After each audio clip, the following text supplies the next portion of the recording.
윤석열 탄핵하라. 이 영상을 보시면 탄핵이 답입니다. 윤석열 탄핵 심판의 쟁점이 크게 5가지입니다. 하나하나 정확하게 따져보겠습니다. 자, 1번 비상계엄의 절차적 적법성. 이거는 뭐 수도 없이 우리가 했죠. 네. 국무회의 없었지. 그렇죠. 그리고 국회에 통과해야 되는데 통과하지 않았지. 이거 빼박 아닙니까? 대통령은 헌법 69조에 따라 취임하는 날 네.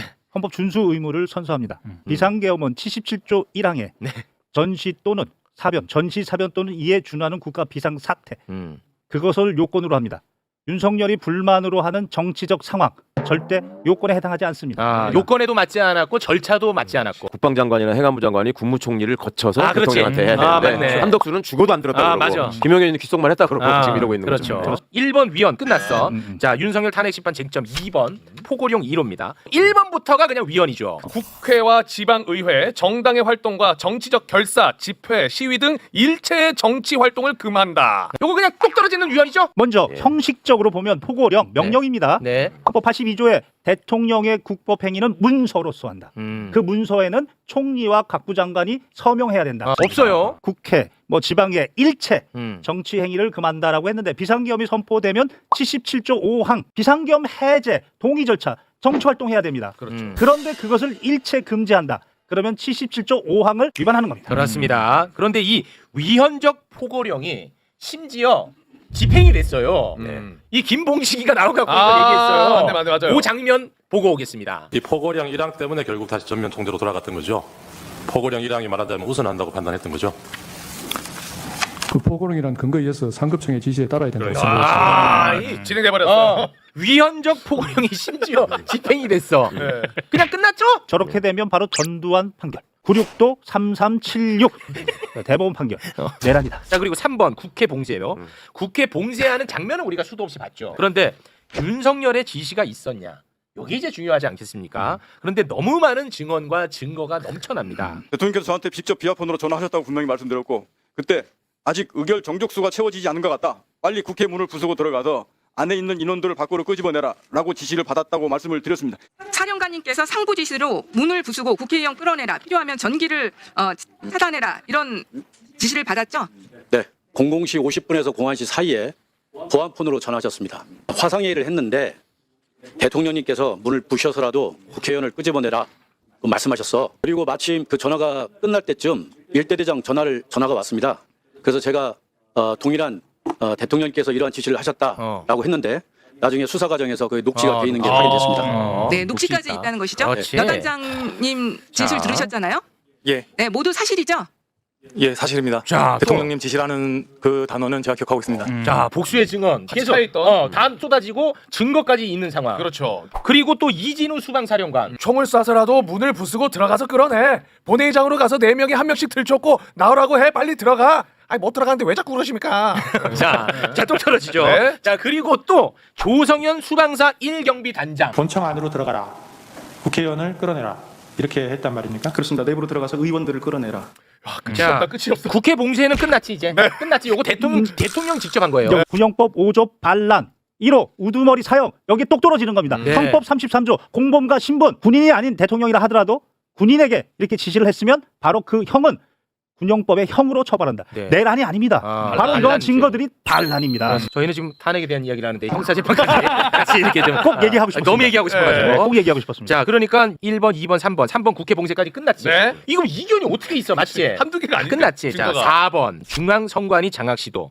중앙선관위에 개헌군이 간 장면은 수도 없이 봤잖아. 그렇죠. 자, 이 선관위의 장악을 윤석열이 직접 지시를 했다는 것만 우리가 알면 이것도 똑 떨어집니다. 직접 지시. 끝나 이것도. 그런데 너무 고맙게도 윤석열이 헌재에 나와서 자백을 해줬어.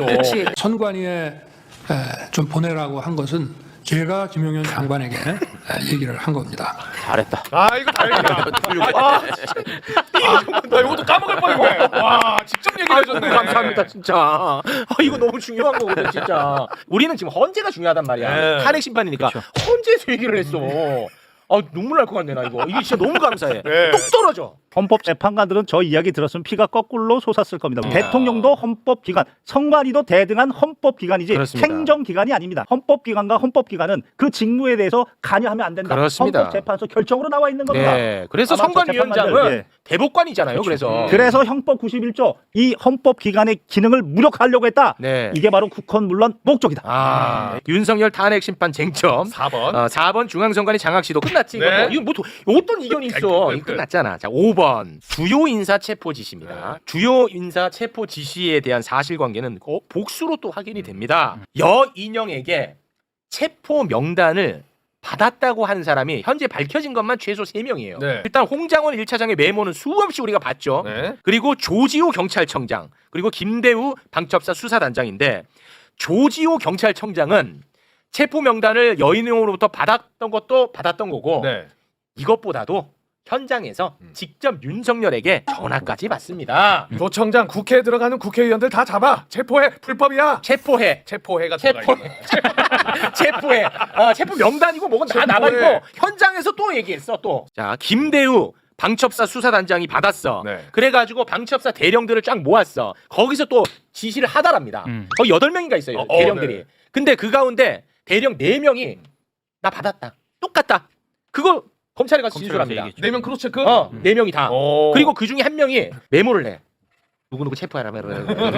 이거 검찰에 제출했어. 메모 제출했다고. 더 이상 어떻게 해? 그런데 개헌법 13조. 계엄 시행 중 국회의원은 현행 범인인 경우를 제외하고 체포 또는 구금되지 아니한다. 현행 범인인 경우를 제외하고는 네. 체포하면 안 돼. 이게 개헌법이야. 다른 법도 아니고. 계엄법에 끝났잖아. 쟁점 5개 다 끝냈잖아.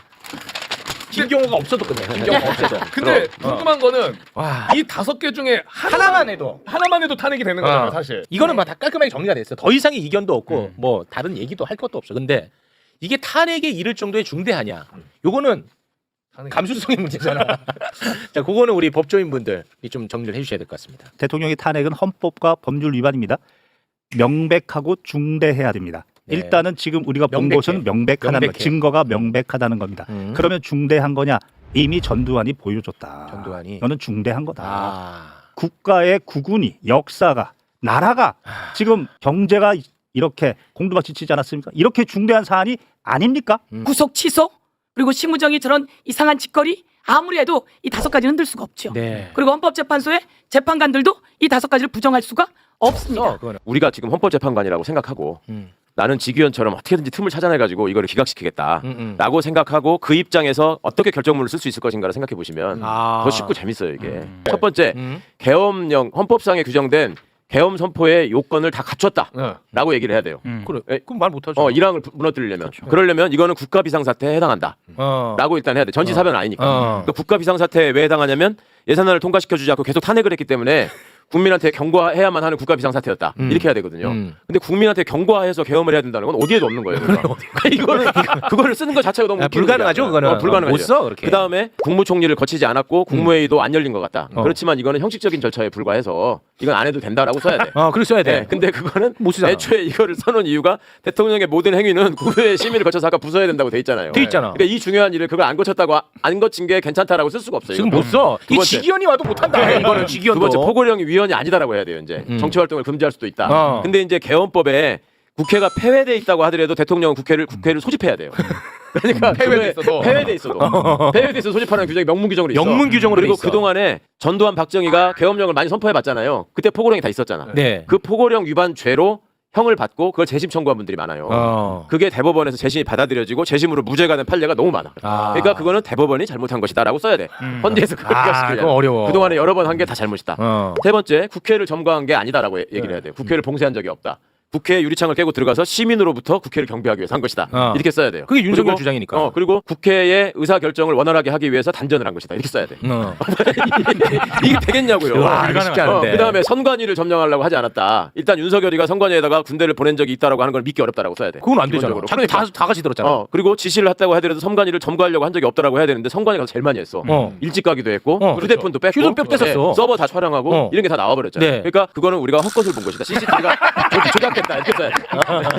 예문을 쓰려면 그다음에 직위원도 못해. 5번째 체포 지시를 한 적이 없다. 체포 지시. 체포하려고 한 적이 없다라고 해야 돼. 이거는 홍장원이 자기 상상력에 의거해서 자기 아는 사람을 그냥 메모지에다 적은 거다. 이렇게 해야 돼요.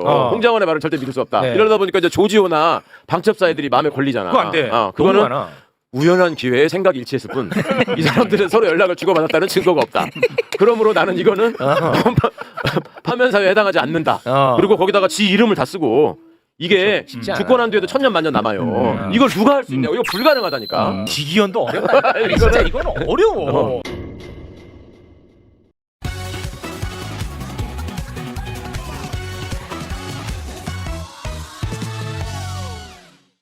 최웅님, 매불쇼 응원합니다.